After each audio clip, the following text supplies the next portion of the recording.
In the darkest days of World War II, a failed artist pulled off a con so audacious it required stealing from the Nazis themselves.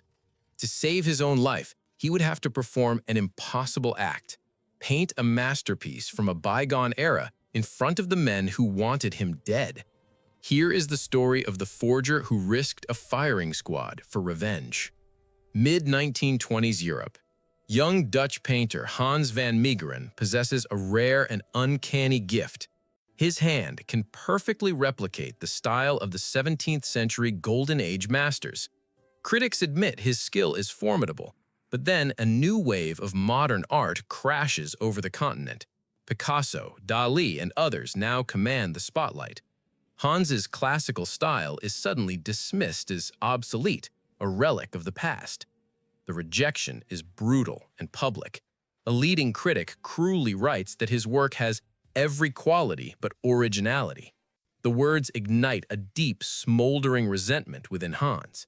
What if he weaponized his unoriginal talent to expose the hypocrisy of the entire art world? He retreats to a secluded villa on the French coast, his ego bruised and his career in ashes. For years, he stews. Then, a dangerous idea takes root, a revenge plot of staggering arrogance. He wouldn't create something new for their approval. He would create something ancient for their deception. He would paint a newly discovered masterpiece by a long-dead legend, and when the experts, the very ones who scorned him, declared it authentic, he would reveal the truth and watch their credibility shatter. But how do you fool the world's top historians and chemists? This wasn't just about painting, it was a science project. Hans selected his target, Johannes Vermeer. The master's tiny catalog of surviving works made the art world desperate for a new discovery. Hans studied every nuance of Vermeer's technique, the ethereal light, the tranquil scenes. But the real challenge was time. A modern painting feels new, its chemistry is wrong. So Hans turned his kitchen into a lab. He sourced genuine 17th century canvases from junk shops. He hand-ground his pigments from historic minerals. Then he devised his masterstroke, mixing a synthetic resin called bakelite into the oils. After painting, he would bake the canvas. The bakelite hardened rapidly, creating a perfect, ancient-looking web of cracks across the surface. To the touch and to the eye, it was centuries old. After years of trial, his first fake was ready. In 1937, whispers of a lost Vermeer swept through Europe. The painting, Christ at Emmaus, was presented to the ultimate authority, Dr. Abraham Bredius. The elderly scholar examined it and declared it a genuine Vermeer masterpiece. A major museum purchased it for a fortune. Hans's revenge was complete. But was it enough? Or did the taste of victory awaken a greedier, more dangerous beast? He didn't stop. Between 1937 and 1943, a string of miraculous Vermeer discoveries stunned collectors. Hans, operating through shadowy dealers, became immensely wealthy. He bought mansions, threw lavish parties, and funded an unsustainable lifestyle of morphine and alcohol. The war created chaos, and in chaos, his forgeries found even richer prey. In 1943, one of his finest fakes, Christ and the Adulteress, entered the black market. It soon caught the eye of a man with insatiable greed and unlimited power, Hermann Göring, Hitler's second-in-command. Göring, a fanatical art collector, had to have it. The deal was struck. The price? Göring traded 137 genuine artworks, many looted from occupied nations, for this single, fake Vermeer. Hans had just swindled one of the most dangerous men on Earth. But in 1945, the Allies won. Investigating Göring's stolen hoard, they found the Vermeer. Tracing its path led directly to Hans van Meegeren. The conclusion was obvious.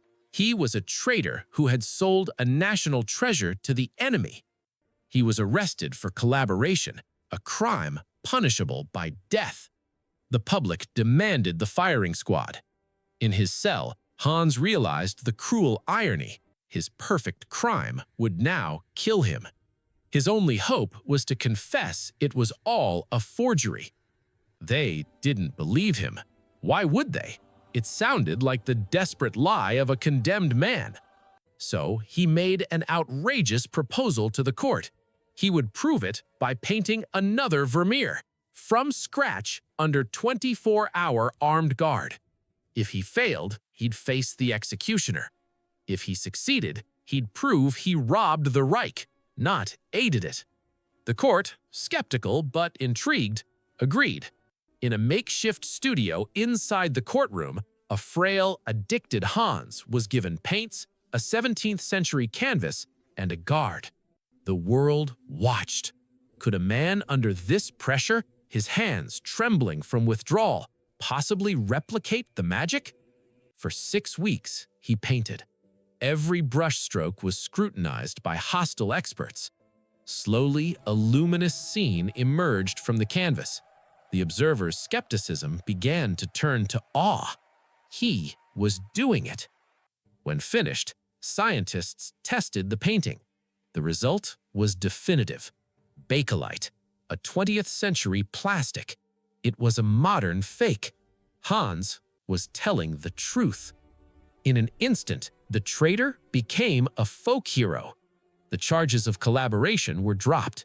He was convicted of the lesser crime of forgery and sentenced to 1 year in prison, a sentence he would never serve.